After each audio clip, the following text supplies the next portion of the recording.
A week before the wedding, I found a sweet surprise. My boyfriend's wedding ring had Addie engraved inside, the nickname he always used for me. I felt touched and excited, looking forward to our life together, but before I could fully enjoy the moment, he called. He was drunk from his bachelor party and needed me to pick him up. When I got to the venue, my heart dropped. There he was, holding another woman's hand, looking at her with a soft, loving expression. My heart raced when I heard him call her Addie. Our eyes met, and in that frozen moment, I noticed she was wearing a ring. It was identical to the one Glenn had picked for me. Just minutes ago, I thought that the ring symbolized our love. Now it was on someone else's finger. The room was filled with an awkward silence, broken only by a friend's nervous voice. "Adriana, you're here. Glenn's a little drunk." Glenn stood up unsteadily as if to prove the point. He looked around but didn't meet my eyes. Isn't Addie sitting right here?" he asked, slurring his words in confusion. His eyes finally landed on the girl beside him, and a smile spread across his face. "I knew you'd come, you still care about me," he said, his voice filled with relief and affection. The girl he called Addie was wearing a flowing white skirt, her long hair falling softly around her. She was beautiful with gentle features. As I looked at her, a shocking realization hit me. I'd seen her before in a photo in one of Glenn's books. My heart sank as I remembered the engraving on the ring. A cold realization hit me. We were both called Addie. Could this really be a coincidence? No, it couldn't. I felt myself go pale, my hands trembling. Adalyn, noticing my unease, smiled widely.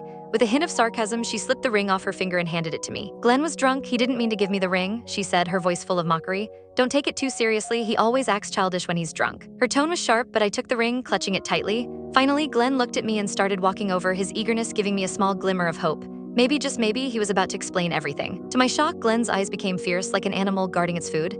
He shouted angrily, "That's the ring I gave to Addie, not you. Give it back to her." A friend stepped in, trying to ease the tension with a forced smile.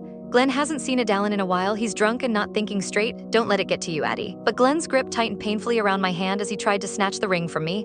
I could feel his fingers digging into my skin. I stared into his dark, intense eyes, but the dim lighting made it hard to see what he was thinking.